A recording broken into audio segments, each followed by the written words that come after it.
All right. I think I waited for the music, and I don't think we got it, but we are, I believe, live here on this week's edition of the Aggie Pridecast. I am Brian Holloway, your host, and with me I have a very special guest. His name is Marcus Watson. He is a member of the North Carolina A&T men's basketball team. And Marcus, welcome to the show, man. Appreciate it. I'm glad to be here. Thanks for having me. No problem, man. No problem. So the Aggies, let's talk men's basketball. Well, we talk women's basketball first. They remain, as we do a little recap before we talk to Marcus, they remain in first place in the Colonial Athletic Association. They are 8-1 now in the conference. They are doing an outstanding job. They are a game ahead of two teams in the league. They just came off of a very spirited win over College of Charleston. And as we mentioned, men's basketball had a pretty interesting week. They beat Drexel at home in Corbett Sports Center, but had a tough loss to Monmouth on Saturday as well. In terms of track and field, they were off last week. Bowling competed in Arlington, Texas this past weekend, where they finished fifth. Bowling is the second-ranked team in the nation, and so certainly they are doing very well. And then we are anticipating the start of baseball and softball, and then we've got football signing day we're looking forward to on Wednesday. But let's talk a little hoops here with Mr. Watson. Tell us a little bit about your journey to basketball. Do you remember the first time you kind of got the itch to play some hoops? So, growing up, I actually played both football and basketball, and I started off playing little league, and I was like 5. And so I was, I would have games I would go to and stuff like that. And then once I played basketball, just going through it and playing, it turned into kind of fun. So I started playing more and more. And then I played football. And there was one point in the season I was playing football. And then there was some people shooting on the side courts of the football field. And so then I went to the court. And then next thing I know, I was like, hey, I don't even want to play football no more. So then I just started playing basketball from that day forward. And so it's just been I started, when I got serious about basketball, I was probably like 8, 7, 8, and I started playing for AAU teams as well. Wait a minute. So are you at football practice and you just walk off and start playing basketball? So Is that what So now so my older brother was still practicing, and I was in the young group, so I had finished practice already. So then that's why I seen him playing basketball. I was like, oh, I'm about to go play. And I sucked too. I remember that. I shot the ball. I was like, yeah, I don't remember it like this. So now after that, I was like, yeah, I need to play basketball. Okay. So how old were you at that time playing football? Are you saying you sucked at football? Is what you're saying? No, I was good at football. Oh, okay. I was saying I was just on the court, and then we had finished practice, and so then I had a couple friends just playing basketball on the court, on the side courts, and then we had finished practice, so I was just going to shoot with them, play with them, and that's what I'm saying. I remember I was like, oh yeah, basketball's for me. But okay. I sucked at basketball at that moment when I was playing. Oh, at that moment, okay. I hadn't played in a minute. So when I was playing, I missed, I airballing. I was like, I couldn't even dribble. I'm like, oh yeah, it ain't never been like this. So let me get back in the gym. And then that day forward, I just been playing basketball. Because it's a different muscle mindset in football and basketball. You're using two different sets of muscles, really. So the muscle memory is a little different. Would you say?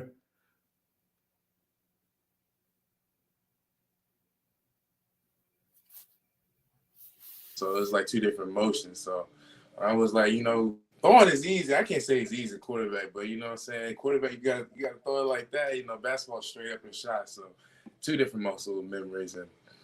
But basketball, I feel like that's the better muscle memory, Yeah, I hear you. So how old were you when you gave up football? I didn't really actually give it up until probably 6th grade. So I was 12. Oh, okay. And when you were now you're a big dude, man, muscular wise, you're a big dude.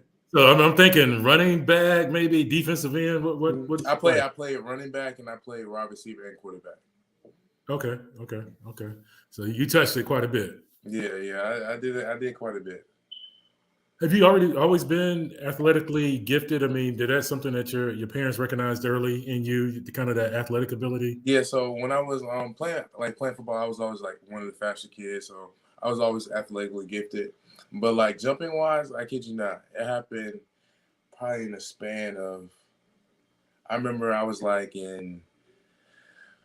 in sixth grade, six going into seventh, and I had friends on AAU team that started grabbing the rim, and so I couldn't grab the rim, and I had a teammate. Then like 2 months later, my teammate was dunking the ball, and the crazy part is his name was Marcus as well, and so he started dunking the ball. I'm like, nah, I got to catch up to him. So, and he was shorter than me. That's the crazy part. I was probably like 5'10". He was like 5'8". And he was like, 12 dunking the ball. Couldn't believe it. But so I started so he started dunking the tennis ball. I could barely grab the rim. So what I started doing was these workouts, lunge jumps. I did it for like 3 straight weeks. And then I think after I did that, I started dunking. And like I think I started dunking like fast. Like I think like after I got my first dunk, 3 weeks later, I did a twin legs dunk. I am starting lunge jumps tomorrow. That will be my mission. I am starting to do lunge jumps tomorrow because, sir, you have had some crazy dunks this season. Yeah. Now, you see, I think the one, now everybody's going to talk about between the legs, and we're going to get there. But I think the one I like the most, and not many people saw because we were on the road, but you did one in Boston over a 6'9" kid that I thought was, in my opinion, was the best one.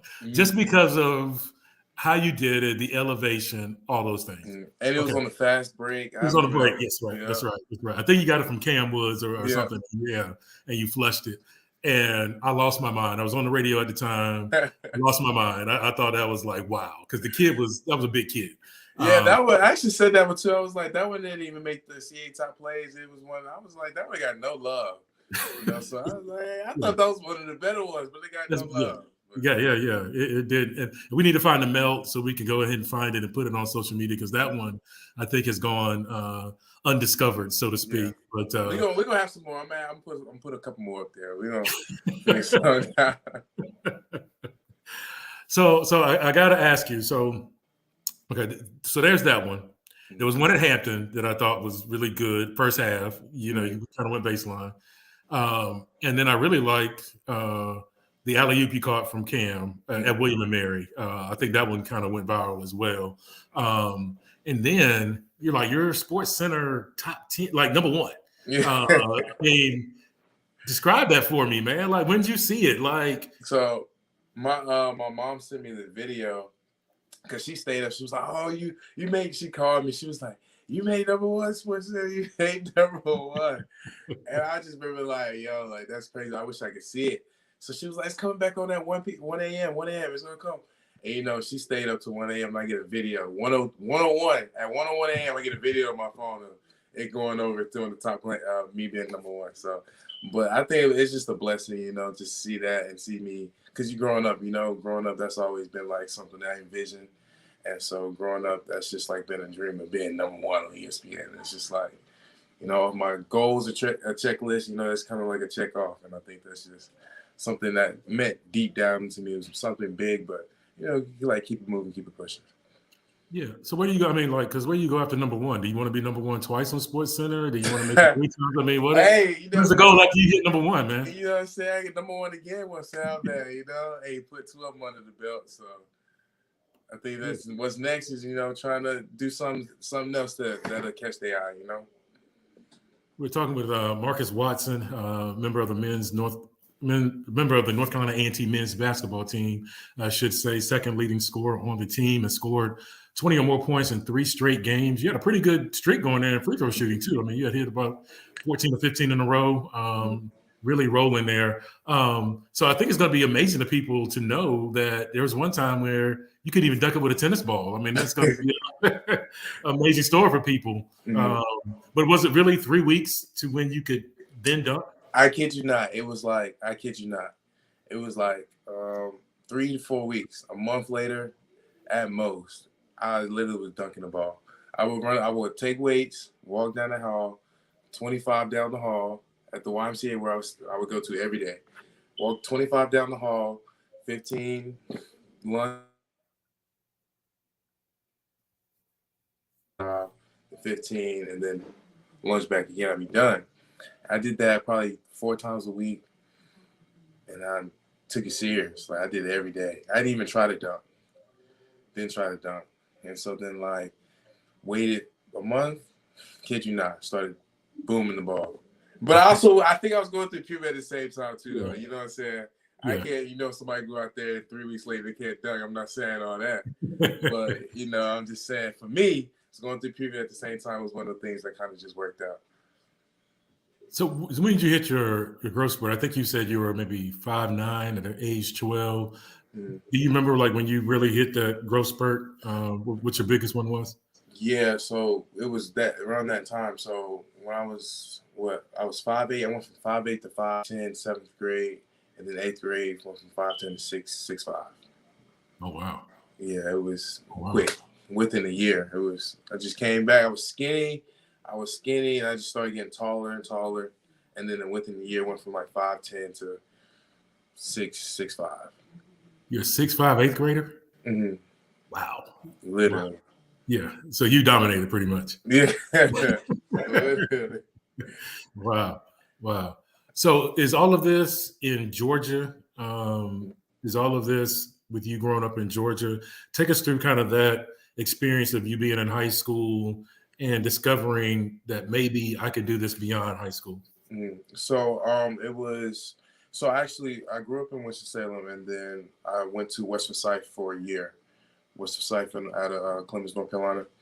And so went there for a year for my freshman year, and then right after that, I moved to Georgia. But the thing about Georgia, I've been going to stay in Georgia since like summer of 6th grade, like 7th grade, and training with my aunt, doing like basketball camps every summer, staying out there through the whole summer playing basketball. And so then once she asked me to move down there in like 7th grade, 8th grade, but mom was like, nah, not ready yet.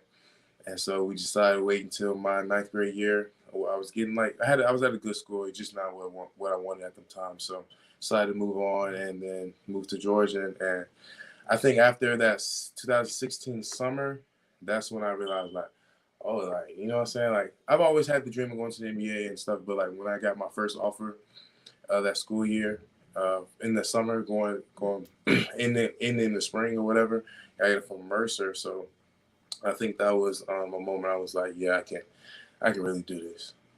And so I think that's what really gave me the confidence to move forward. So when they call your name, they say Buford, Georgia. Do you identify more with being from Georgia, or do you identify more with being from Winston? Because that could be changed, Yeah. Nah, I mean, it's cool. I like, you know what I'm saying? I feel like, I guess I grew up in North Carolina. But I feel like I learned a lot in Georgia, and then being there in 6th grade, 7th grade, all the way up, I kind of feel like, it's kind of even playing field, But like, I'm not gonna diss Georgia, or I'm not gonna diss. They since it was on my high school, I did graduate at Buford, Georgia. I just left it like that. I could have changed it, but like, they're like, what high school you went to? Oh, you went to Buford. Oh, where's that at? And it's like, how would it be confusing? I get it. So just keep it right there. Keep it. Yeah, I got it. Yeah, no need to confuse people. No, yeah, exactly. So you're in Buford, and take us through the process of you deciding on a place to play as a Division I athlete. Mm-hmm.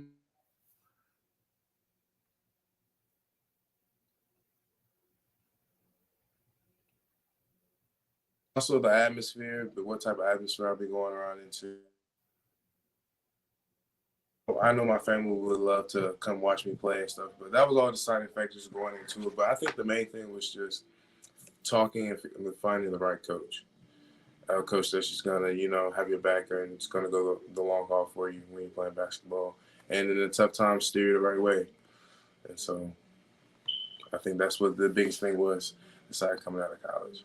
I mean, going to college for D1 basketball. So what was the first college? Because you checked out there for a minute. So what was the first college you decided on? I went to Oklahoma State out of high school. Oklahoma State, okay, all right. And so take us through the process of a college athlete and why he may decide, okay, this is not. I thought this was the right fit for me, but maybe it's not. Take us through that and what that is for you after making a commitment and then finding out that's not where you wanted to be? Mm-hmm. I think it's just one of the things you have to realize, like when you get to a place, like all the previous things, they kind of go to an effect they really don't matter. And so I think just the deciding factor is like, oh, you get there and you just hit life. So life just comes at you and you just figure out the kind of things that, this is what I really want, or this is what I really need. And seeing the things that you start to put your values in place, like, because, I was out in Oklahoma, I was on my own. And so I started to, find myself and find my values and what I want for myself and how I see myself in the future. So I think it was just one of those things where usually I had to look in self and then I had to go through life to figure out, hey, maybe this isn't the right place for me, or hey, this is what I need to do for the betterment of myself and a better future. So then you make a different decision, and I think that's New Mexico State. Yes. And you're there. And so take us through that process in terms of, because that's a long way from home. Yeah, it was a long way. So it was a great experience. I had a great experience in Las Cruces. I went to New Mexico State. Had a good coach there. It was just one of those things. It was just too far, and it was during the COVID years and stuff like that. So it was too far for my parents to travel, and all the games was on the West Coast. And then my father's health at the time was kind of worsening, and so I just made a decision. They're 30 minutes from A&T, so it was one decision. I just want to come on home so they can see me play. And even though they've been to every single game. Let's talk about that. Your mom, love her, man. She's very supportive of you. If you make it to the NBA, is she your publicist? Because she's good. She's really good at promoting Marcus Watson. Man, I know she be using Facebook like it's a Marcus Watson support fan page. But she gets you a lot of votes. She gets you a lot of CNE votes, player of the night. I mean, she goes to work. Yeah, she does it all. She loves that stuff. So, I love it for her, So I think it's just, I'm happy, somebody loves you like that who always got your back and is going to support you no matter what. You can't ask for nothing better than that. How would you describe your mom's passion? Because it just seems, and when did you first, like, as a kid, recognize how passionate? Okay. I'll tell you about this story. All right. One game, I was like, I was probably like 7th grade. So I was starting to this one, I was still skinny. I was about like 5'10", but I was starting like 6, going on 6 foot, real lanky, skinny. And I could really, all I did was shoot the ball. So it was we played for I called for this team for the Hawks. We play AAU or whatever. So at the game, man, we're playing, and I was hot this game, going crazy, boom, boom. And so she's just pacing the court, looking like pacing the court. I'm talking about, I walk down, running back on defense. I look to the side, she's right there. I run back on offense, she's down there. I look to the side, she's right there again. She's like, well, yeah, like just all into the game. And, my dad's the type to lay back. He sits back, lays back, but she's just pacing back and forth, she just loves the game. She's just so engaged, and that's probably the funniest thing she's ever done, is just been pacing back and forth while I was playing. Did she play the game? Yeah, she did. She actually, she went 3 years in high school undefeated and won 3 back-to-back championships, 3-peat in high school championships. Her school went 86-0 for 3 years. Wow. Yeah. Wow. Okay. All right. So you might get the balling gene from mom then. Yeah. You know what I'm saying? My dad played football, so he said. But now my dad showed me some videos. He was athletic too now. So I think it's just them coming together, had me. So I think that just comes together. Yeah. Like Charles Barkley said, you have designer genes. Hey, what Deion said, they say is Louis. No question. Talking about man, Marcus Watson, man. This is a great conversation, man. And you have such a great history playing basketball and all those kind of things. And so now you are an Aggie. And I guess you grew up knowing about the school. So what was it like, kind of the first time putting on that Aggie uniform and playing for North Carolina A&T? It's great, Growing up, I always came to the GHO parades on Jiho. So, because my parents, we have a kettle corn business. They sell at the football games as well. So I will always be I've always been around A&T like growing up, especially my younger years. So putting on that jersey for the first time, it was just an experience like no other. I could, just memories. Putting it on, just memories went through my head. Me first going to my first A&T basketball game, going to all the football games and seeing all the students, seeing the crowd, seeing the people. And then I remember I took me scoring my first points in Corbett, took it very serious, So I was really happy about my first points in Corbett, It was a layup, but it's just like, like I remember sitting in the stands, being here and watching them play South Carolina State, So like it's just like growing up on that and then feeling that energy and just being in Corbett. It's just I know for the next generation that comes up, the next player that's going to be here 4 years or 5 years or whatever, I know they're going to feel that same energy because I felt it since I was a young kid. Yeah, we're talking to Marcus Watson, and hey, you came to A&T, and you're SC top 10. I mean, number one. So it can be done here. I mean, we have Olympians and NFL players, and so the dream of the NBA is still alive and well. What are your thoughts on that? Yeah, it's very, so I think that A&T has a brand of culture that we want to protect, and that's you can do it here. You can achieve all your dreams here, and that's what I definitely noticed, and I felt that after being here for 2 years. This being my second year. Let's talk about year number 2 for you. You had one coach in your first year, brought you here to North Carolina A&T, and then there was a transition. What was that transition like for you? What was it like for the team to have to make that transition from one coach to another this season? Yeah, it was kind of it was a late notice of transition of coaches. So, but it was one of the transitions that we just took as okay, we're gonna get through adversity. We're going to see what we can get from it. See what we can do. And it wasn't like we had Coach Shump come in, so I think that was just something good. It was somebody we knew, somebody right there. So I think it was a great transition with Coach Shump coming in. So for me. It was kind of just like hey, I'm ready just to hoop, ready to hoop. It wasn't like I'm not, what I'm saying. And I knew Sean. Me and Sean was close last year. He was on staff, so I talked to him all last year, so I was ready to go.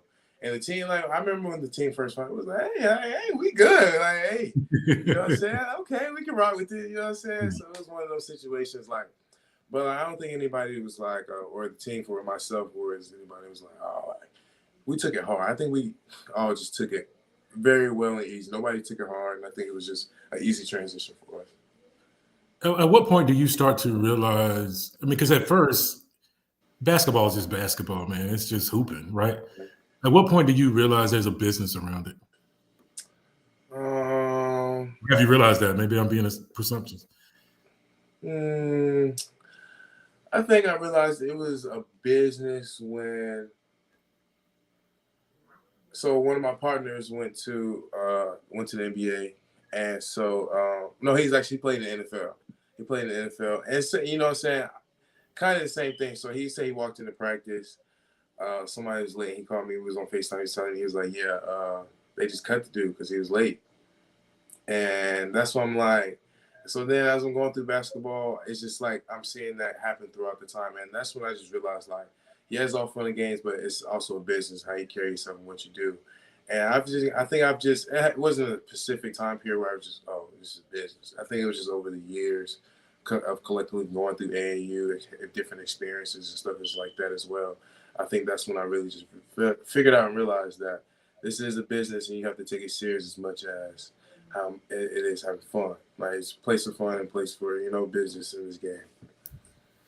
Talking with Marcus Watson, Jr., forward for North Carolina A&T men's basketball. Demetrius Harrison is watching us. He says Aggie Pride. Warren is also watching us here live on the Aggie Pridecast with Marcus Watson. So year one, I guess you never played in the MEAC. So because year one, you're a Big South. Yeah. And so I guess for you, my question would be more of the transition from Big South to Colonial because you never played in the MEAC. You guys come into the season, the expectations are very low. I mean, you're picked 11 out of 13 teams. And then you guys have this enormous road trip. It's just like you guys are gone forever. What was that like for you? What did you learn from that? And did that bring you guys closer together? Yeah, definitely. The last part, it definitely brought us closer together. Waking up first thing in the morning for breakfast, first 15 people you see is your teammates and coaches. And so, and then right after that, you got to get straight to the court and just being together, being around each other all day, on the bus, in Vegas. And we were, some Vegas flying from here to there. But it was definitely, I think, a great trip for us. We really learned a lot about each other and just being around each other. It was just, I think it was a chemistry bonding, building trip.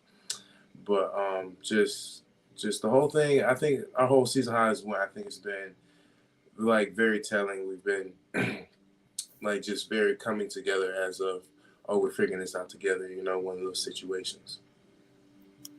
So you guys come back from the long road trip. You start Colonial play in Boston at Northeastern. We talked about the dunk when you dunked over the big 6'10" guy.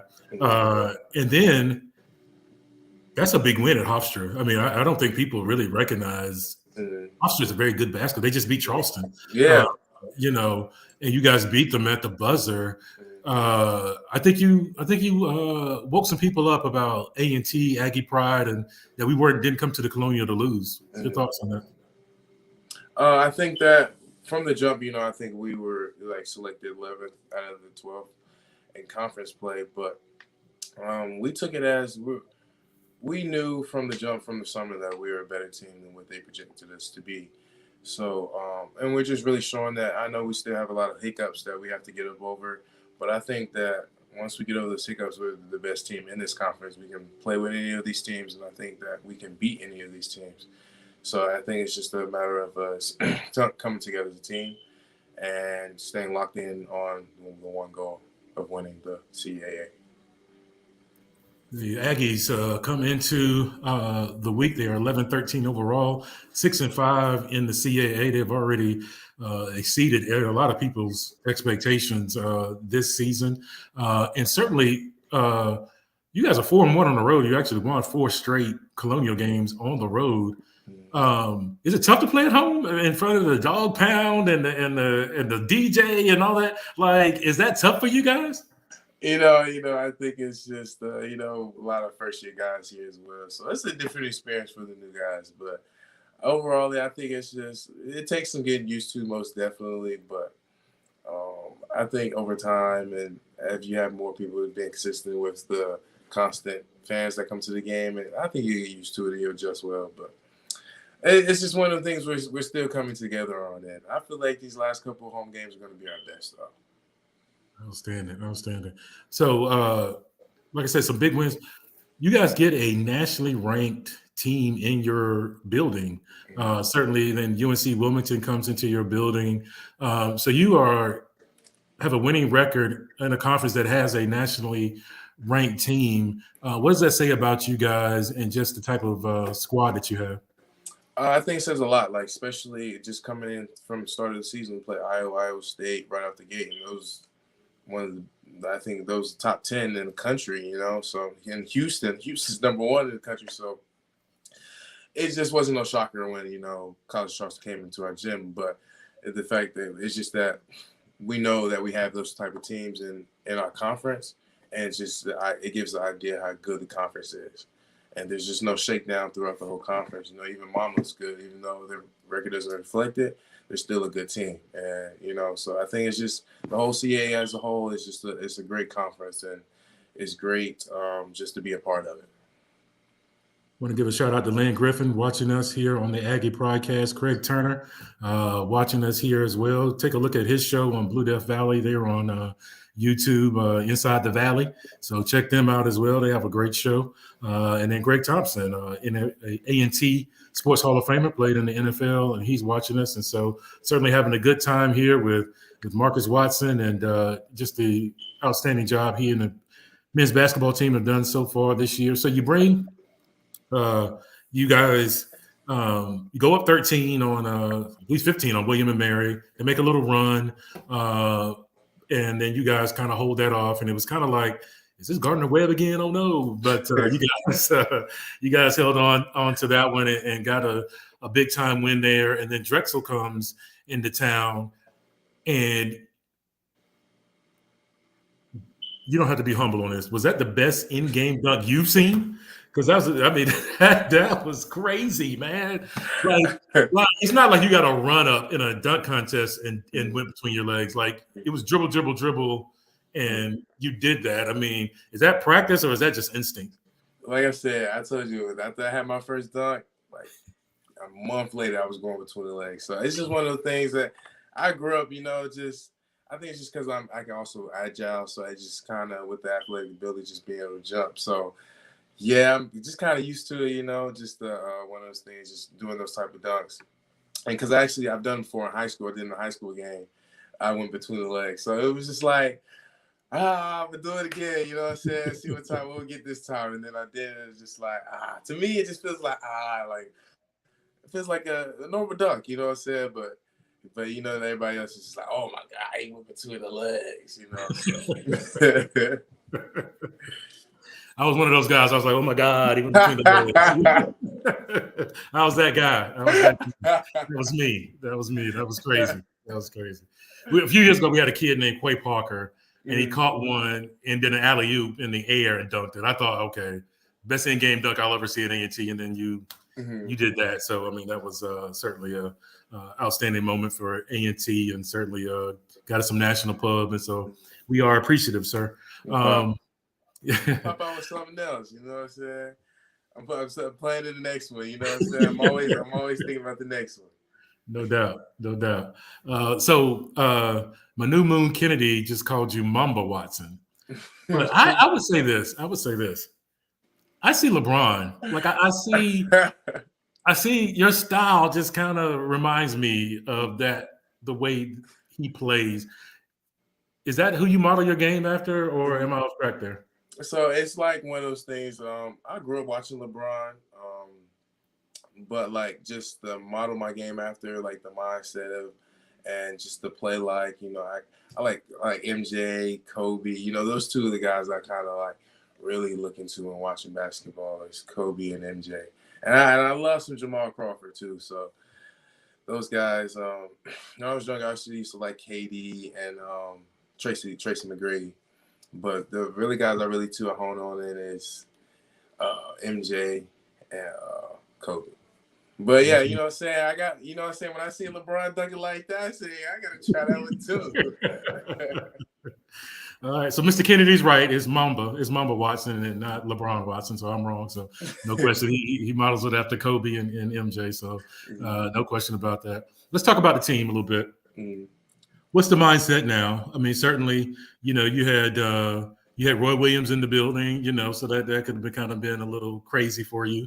But certainly, I think everybody expected us to beat Monmouth, and they came in. They played great. You got to give them credit. So what's the mindset of the team now as you guys prepare for Wilmington and down the road as you guys are coming off what was a pretty tough loss? The mindset of the team right now is just like, hey, like we gotta come prepared to play every single day.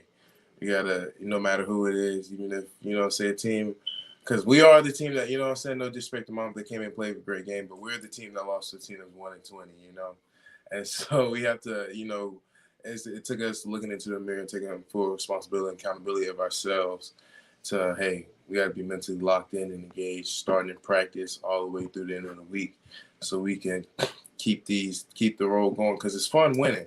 Who doesn't want to win? It's fun winning. So I think that's just one of the biggest things that we really focused on after we lost and talked about it. So it was one of them ones we just charged to the game, took it on the chin, and we happy when we're moving forward. And so because we know where we are, and we just gonna win out the rest of the CAA and going into come out top 3. That's the goal. You know what I'm saying? Because we in that position, we can still do that. You know what I'm saying? Even though we lost to Mom, we can still come out top 3 if we play these cards right. So I saw you do it. We didn't air it, but my guy Crenshaw asked you, and you talked about winning a national championship at A&T, and I think a few years ago that would sound weird to people, but our track team almost won a national championship. Is that your mindset? Is that the confidence that you bring into the game that I can make a team that good? Yes, that's definitely the confidence. That's him from day one. I definitely feel that being a part of this team, if we just it takes everyone. It takes winning is very hard. It's a thin line between losing and winning. So I think it just takes everyone, and we're just going to have to be super focused. And I think, like I said, anything's possible. And I definitely think this team's good enough to win a national championship. Outstanding. Hey, I'm with it. Aggie Pride, I'm with it. National championship. We all gonna be with it. You know what I'm saying? We up there. What we make it in Houston? We play there, so that's all we need. No doubt. Shout out to Earl Chestnut. Said he's proud of you and the team. And no question, man. You guys have done a wonderful job. You guys, like I said, everybody thought, hey, we beat Hampton and they beat us, and that'll be our only win. And you guys have certainly exceeded all of those expectations going forward, and certainly a chance to, if not win the conference, be one of those top 4 seeds and get a bye all the way until a double bye all the way until Sunday. Is that the mindset right now? We definitely gonna make that happen. Definitely, we're gonna finish top 4 for sure.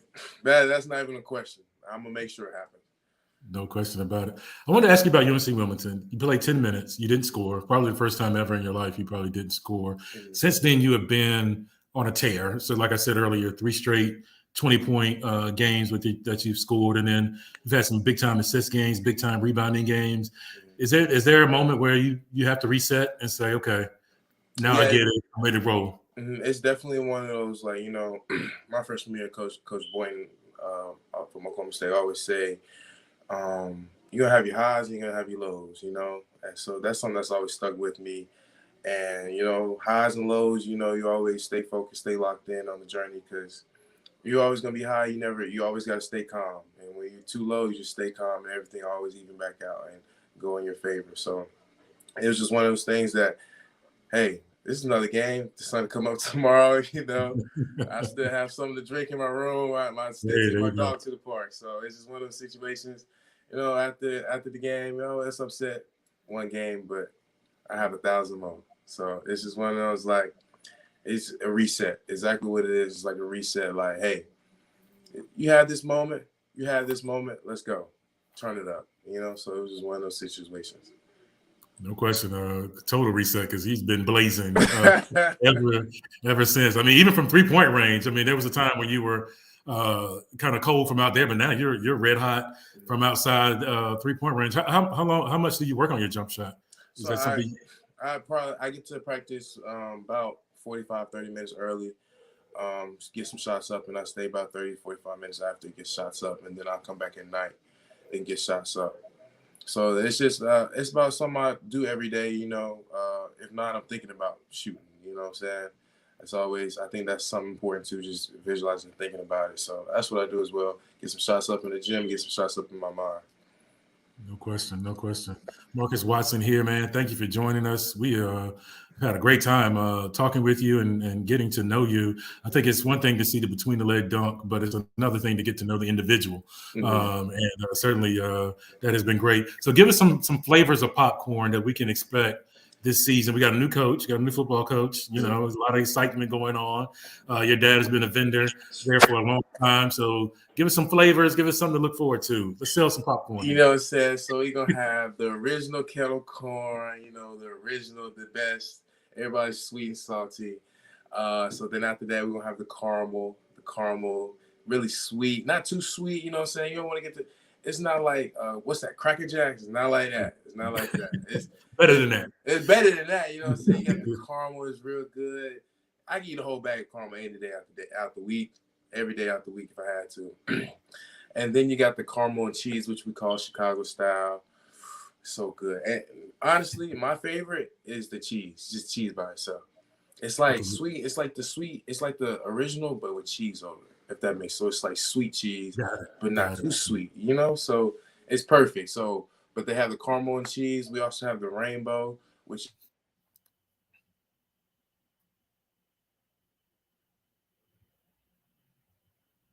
those three mixed in. And we're trying to do a new flavor. We're trying to get some Oreo going, but we still that's still in the works, you know what I'm saying? So because you got to figure out the white, you know what I'm saying, white chocolate Oreo. That might be the one. That might get the people going, you know what I'm That's saying? right. That's right. So listen, two questions. All right. So where you guys located so people can find you, and then can I get the hookup? Just a little small bag. Yeah, I got you with the hookup. You know what I'm saying? I got you. What flavor you want? Oh man, the cheese sounds real good. But if you can perfect that Oreo, that's me. Hey, you know, see, the Oreo gonna take some time. We gotta get some time on that one. Okay. We can make it happen though. Yeah. Yeah, we're located out of Winston-Salem, North Carolina. We have a Facebook. You just look up Henry Watson's Gourmet Kettle Corn. We do events like the fair. We do downtown events, and so throughout the spring, if you might be at the fair, you might be downtown, listen to some jazz music. You'll see us around. Now, where can we find you at the football stadium? You guys still do football? We're still gonna be at the football games. So if you're gonna be, we're right there by the entrance. So as soon as you walk in, you just want to turn right and keep walking. You'll see us right there by. I don't want to say this, it's by the bathrooms, but it's not really by the bathrooms. You know what I'm saying? That's kind of like bad description, but we just go with that one. No doubt. Check out that Watson popcorn, man. That's definitely the caramel and that cheese. Oh my goodness. We'll let you go out on this one. Give you a little fun game that we call this or that. Just kind of see where your mind is a little bit. So here's the first one: ninjas or street fighters? Ninjas. Okay. All right. He likes the black. Fresh juice or a smoothie? Ooh. Where's the fresh juice at? Where am I? What country I'm in? What country? Peru. Ooh, I gotta go with fresh juice. The fresh juice. Okay. Fresh. All right. Better pet, snake or dog? Dog. Okay. Not even close. That's right. You say you had a dog, right? Yeah, I got a dog. Yeah, so where's she at? Gigi. It'll be hard. I got a mix pet mixed with the mini Doberman. Come here. We're gonna get a chance to see the dog. Okay, let's do it. We're gonna show you. She be acting all a little shy. There we go. Her name is Gigi. Yeah. Welcome to the show, no doubt. Yeah. Good job. Board games or card games? Card games. You spades guy, bid whiz? I play Tunk. Oh, Tunk. Okay. I just learned how to play blackjack. Okay. You're a man who plays for money. I got that. But I'm getting there in spades too, though. Okay.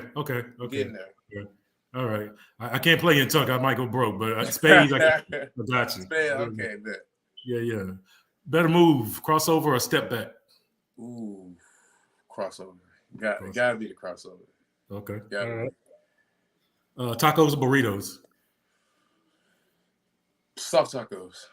Okay. All right. That's fair. Yeah. Kind of in the middle. Yeah, that's fair. I'm saying, yeah.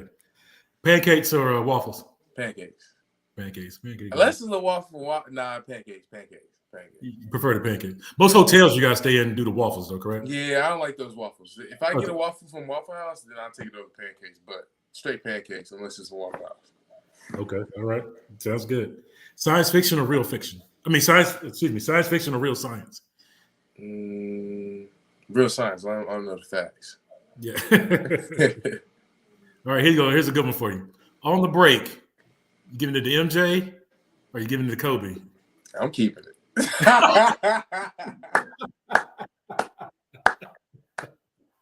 Yeah. Stay like that. That's good. I'm moving on from there. I can't top that. That's good. Oh man. Online shopping or in-person shopping? In person. Okay. All right. Somebody of your generation likes to be in person. I like that. Online. I feel like I'm not a big social media internet. You know what I'm saying? I like to, you know what I'm saying? So online. In person. Okay. Definitely like to have my things there. Like I don't even like ordering from Amazon like that. So yeah. Because you got the kettle corn. You want people in person. I want to be. I'll be right here in front of you. You know what I'm saying? Right in front of you. Or you selling me right in front of me. Yeah. I get that. Last one. Aggie or Pride? Pride. Oh man, enjoyed Marcus Watson tonight, man. He did a great job. Got a great chance to get to know him a little bit, man. The dunks, yo. I mean, oh man, we got 10 games left. I mean, I can't wait. I can't wait to see what else is in store. Keep doing what you do, man. Keep staying positive. Keep staying up. And you guys have already exceeded expectations, and I'm sure you'll do even better. And thanks for joining me, man. No problem. Thanks for having me. You have a great one. Take care, man. No problem. See y'all later next week. See ya.